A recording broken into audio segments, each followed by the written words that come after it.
জিম্বাবুয়ের বিপক্ষে টস হেরে মারমুখী ব্যাটিং শুরু ভারতের। সঞ্জু স্যামসন ও অভিষেক শর্মা দুজনেই ঝড়ো গতিতে রান তোলেন। প্রথম ৩ ওভারই দলের সংগ্রহ ৪৬ রান। চতুর্থ ওভারে ব্রেক থ্রু আদায় করে জিম্বাবুয়ে। সঞ্জু স্যামসন ১৫ বলে ২৪ রানে আউট, উইকেট নেন ব্লেসিং মুজরাবানি। তবে অভিষেক শর্মার ব্যাটে রানের গতি সচল থাকে ভারতের। পাওয়ার প্লের ৬ ওভারে টিম ইন্ডিয়ার সংগ্রহ ১ উইকেটে ৮০ রান। রান পাহাড় গড়ার ভিত গড়ল ভারত। অভিষেকের সঙ্গে ব্যাটিংয়ে জ্বলে ওঠেন ঈশান কিষানও। ১০ ওভারে ভারতের সংগ্রহ ১ উইকেটে ১০৯ রান। ওপেনার অভিষেক শর্মা ২৬ বলে ৫০ তোলেন। এবারের আসরে এটি প্রথম ৫০ অভিষেকের। ২৪ বলে ৩৮ রানের ইনিংস খেলে বিদায় নেন ঈশান কিষান। তবে ভারতের রানের চাকা দ্রুত বেড়ে চলে। ১২ ওভার ৪ বলে দলীয় স্কোর ১৫০ রান তোলে টিম ইন্ডিয়া। অভিষেকের সঙ্গে ঝড়ো ব্যাটিং করেন অধিনায়ক সূর্যকুমার।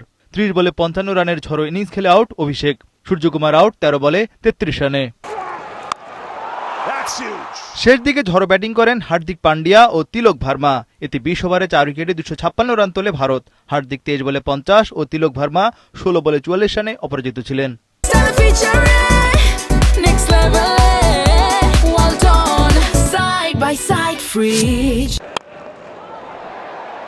২৫৭ রানের টার্গেটে নেমে আস্থার সঙ্গে ব্যাটিং করে জিম্বাবুয়ে।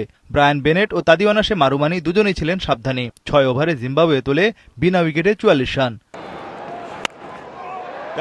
মারুমানি ২০ বলে ২০ রানে আউট, উইকেট তুলে নেন স্পিনার অক্ষর প্যাটেল। তবে ব্রায়ান বেনেট মারমুখী ব্যাটিং করেন। ডিওন মায়ার্স বিদায় নেন ৯ বলে ৬ রানে।